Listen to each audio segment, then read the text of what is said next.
नमस्कार, बहुत स्वागत है। E20 पेट्रोल नाम तो आपने सुन लिया होगा। भारत के सभी पेट्रोल पंपों पर E20 ईंधन क्या अनिवार्य कर दिया गया है। और सबसे बड़ा सवाल, अगर अनिवार्य कर दिया गया है तो यह सभी पेट्रोल पंपों पर मिलेगा और आपको मजबूरी में इसी को अपनी गाड़ी पर डलाना पड़ेगा। अगर आपकी गाड़ी पुरानी है, चाहे मोटरसाइकिल हो या कार, साल 2023 के पहले की है, तो क्या आपकी गाड़ी इस E20 पेट्रोल से चलेगी या फिर चलेगी तो उसमें क्या खराबियां आएगी। कंप्लीट जानकारी आपको यहां पर मिलेगी, वीडियो में आते रहिएगा। पुरानी गाड़ियां E20 पेट्रोल से चलेंगी कि नहीं और इसका क्या असर पड़ने वाला है। तो यहाँ पर सबसे पहले तो हम इस वीडियो के माध्यम से आपको बता दें कि यह सभी पेट्रोल पंपों पर अनिवार्य नहीं है। यह जानकारी पूरी तरह सही नहीं है। भारत सरकार ने E20 ईंधन, जिसमें 20% एथेनॉल और 80% पेट्रोल होता है, इसको मिला करके जो है E20 पेट्रोल नाम दिया है। अब इसको पूरे देश में उपलब्ध कराने का लक्ष्य 2025-26 तक रखा गया है। वर्तमान स्थिति अभी आप देखेंगे अनिवार्य नहीं है। अभी सभी पेट्रोल पंपों पर E20 अनिवार्य रूप से लागू नहीं हुआ है। फिलहाल यह देश के चुनिंदा शहरों और हजारों पेट्रोल पंपों पर पायलट प्रोजेक्ट के तौर पर मिल रहा है, यानी आगामी समय में इसको अनिवार्य ही कर दिया जाएगा। फेज बार रोल आउट होगा, जिसमें सरकार इसको धीरे धीरे बढ़ा रही है। अप्रैल 2023 से इसकी शुरुआत की गई थी। वाहनों की अनुकूलता में केवल वही वाहन E20 पर पूरी तरह सुरक्षित रूप से चल सकते हैं जो E20 कंप्लायंट ज्यादातर अप्रैल 2023 के बाद बने वाहन हैं। पुराने वाहनों के इंजन में इससे लंबे समय में खराबी आने का खतरा हो सकता है। क्या खतरा होगा वह आपको देखने को मिलेगा। क्या आप जानना चाहेंगे कि पुराने वाहनों पर E20 पेट्रोल का क्या असर पड़ेगा? तो अगर आपका उत्तर हाँ है तो वीडियो में आगे बने रहिएगा।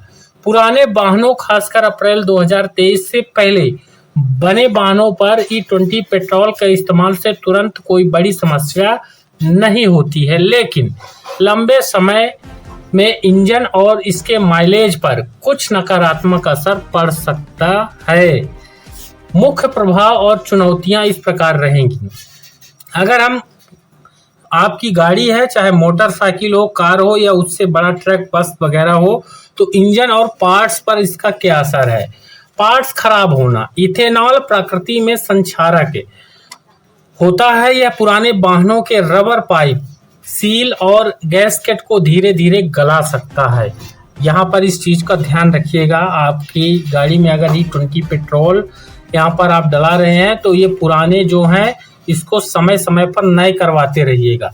दूसरा नुकसान है जंग। एथेनॉल हवा से नमी सोखता है। इससे पुराने वाहनों के लोहे के फ्यूल टैंक और अन्य धातु के हिस्सों में जंग लगने का खतरा बढ़ जाता है। साथ ही फिल्टर चौक होना, यानी एथेनॉल पुराने इंजन में जमे हुए कचरे को घोल सकता है, जिससे फ्यूल इंजेक्टर या कार्बोरेटर जाम हो सकता है। ये जो बताया हुआ है स्पाइनी के द्वारा बताया गया है, जिसमें दूसरा जो प्रभाव है इसके माइलेज पर और परफॉर्मेंस पर पड़ेगा। माइलेज में कमी आएगी। एथेनॉल की ऊर्जा क्षमता पेट्रोल से कम होती है।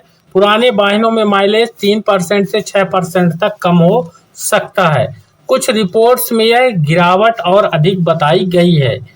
इसके पिकअप में कमी आएगी। इंजन सही तरह से ट्यून न होने के कारण वाहन के पिकअप और स्मूथनेस में फर्क महसूस हो सकता है।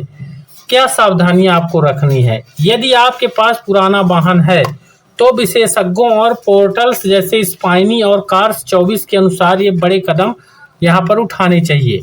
पहला, आपको नियमित रूप से सर्विसिंग कराने की जरूरत पड़ेगी। फ्यूल लाइंस और रबर पार्ट्स की बार बार जांच करवाएं और जरूरत पड़ने पर उन्हें बदलवा दें।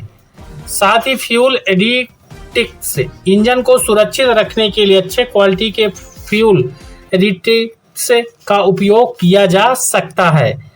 फिर लंबा ठहराव ना करें, यानी बहुत लोग इकट्ठा डलवा लेते हैं और गाड़ियों में स्टोर कर लेते हैं। यदि गाड़ी लंबे समय तक खड़ी रहती है तो टैंक को खाली रखें या कम ईंधन उस पर रखें, क्योंकि एथेनॉल पानी छोड़ता है और जिससे आपका जो पेट्रोल आपने डलाया था उसमें पानी छोड़ेगा तो जंग लगेगा।